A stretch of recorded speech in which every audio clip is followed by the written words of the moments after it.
L'engagisme chinois constitue le coup d'envoi de l'immigration chinoise à La Réunion. Elle en est la première étape parce que la seconde étape concernant les immigrés libres interviendra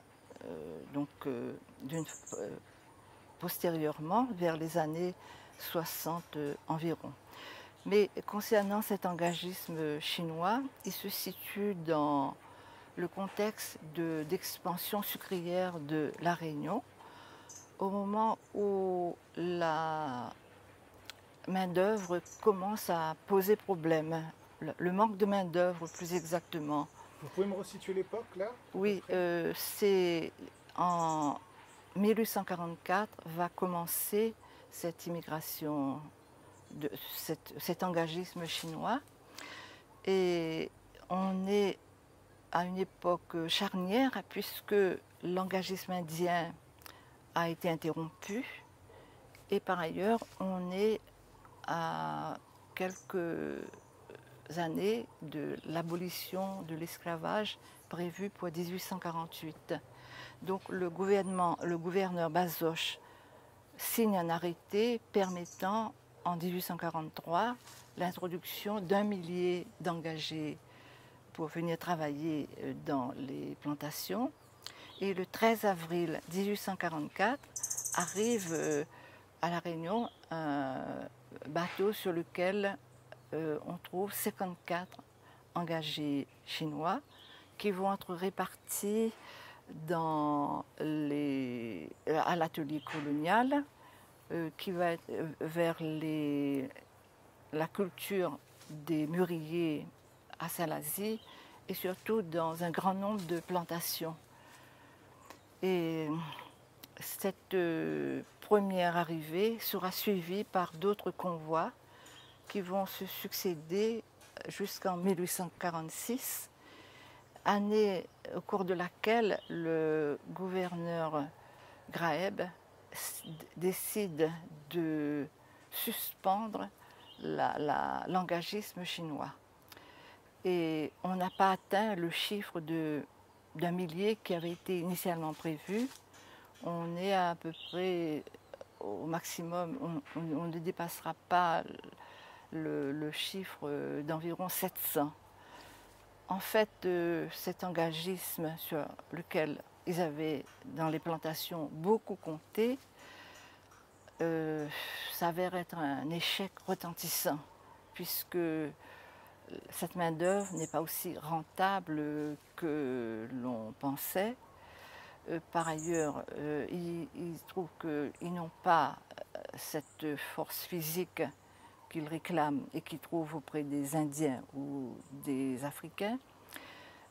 Par ailleurs, c'est une main-d'œuvre qui est rétive au traitement, qui n'est pas habituée, par exemple, au fait que les commandeurs vous frappent dessus à coups de chabot, quoi. Une main-d'œuvre qui proteste parce que les conditions de paiement et de travail ne sont pas respectées. Les paiements sont assez irréguliers, aléatoires et insuffisants. Et par ailleurs, au niveau des conditions de vie, ils se plaignent d'être très mal nourris, d'être logés d'une façon très très rudimentaire et lorsqu'ils sont malades de ne pas être soignés.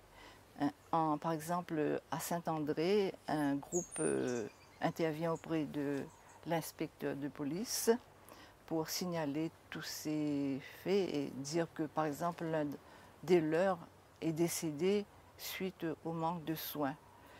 Donc à la suite de ça, il va y avoir un climat délétère qui s'installe, des révoltes qui se produisent, soit en petits groupes, soit individuellement, mais dans le sud, par exemple, Gabriel de Kervigen, qui possède d'immenses propriétés, écrit en 1846 une lettre au gouverneur de La Réunion pour lui dire que ça ne va pas du tout, que l'insurrection est à son comble, que les engagés, ils s'attaquent aux commandeurs, ils mettent le feu au dépôt. En précisant qu'il s'agissait de personnes d'origine chinoise, asiatique. Non, le personnel encadrant qui est, enfin, qui est soit d'origine africaine pour les commandeurs ou d'autres travailleurs, ou soit d'origine européenne, qui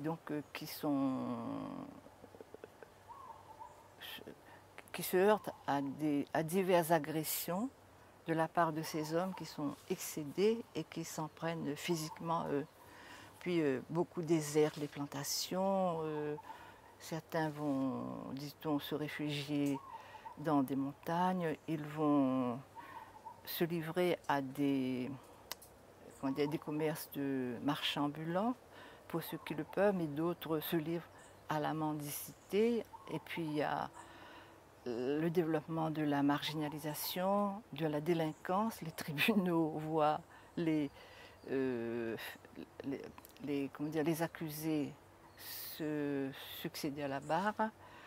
Dans les maisons, les gens se disent que, comme ils sont en bande livrés à eux et affamés, bon, ben, ils arrachent des cannes pour les manger, ils entrent dans les maisons pour demander de la nourriture. Donc c'est devenu une vraie cour des miracles. Et du coup, le gouverneur va faire procéder à des expulsions, des arrestations, et surtout à la fin de cette première période de l'engagisme chinois, qui va laisser un souvenir désastreux pour les planteurs et qui ne veulent plus en entendre parler. Et donc ça va se poursuivre ainsi. Et il y aura une dernière tentative qui sera faite en 1901, puisque en octobre 1901 arrive au port de la Pointe des Galets un vapeur allemand, l'Erika, avec à son bord 801 travailleurs venus de la province du Fujian, qui débarquent, qu'on accueille avec à nouveau l'espérance d'une main-d'œuvre productive et docile, qui d'ailleurs est emmené à la cathédrale puisqu'ils sont accompagnés d'un prêtre catholique, le père Dominicain. Bref, ça a l'air de très bien se présenter cette fois-ci. Et puis, il va y avoir une tragique répétition j'allais dire, des révoltes, des conflits. Et finalement, ce deuxième essai va connaître un nouvel échec et va donc clore définitivement le chapitre de l'engagisme chinois sur l'île.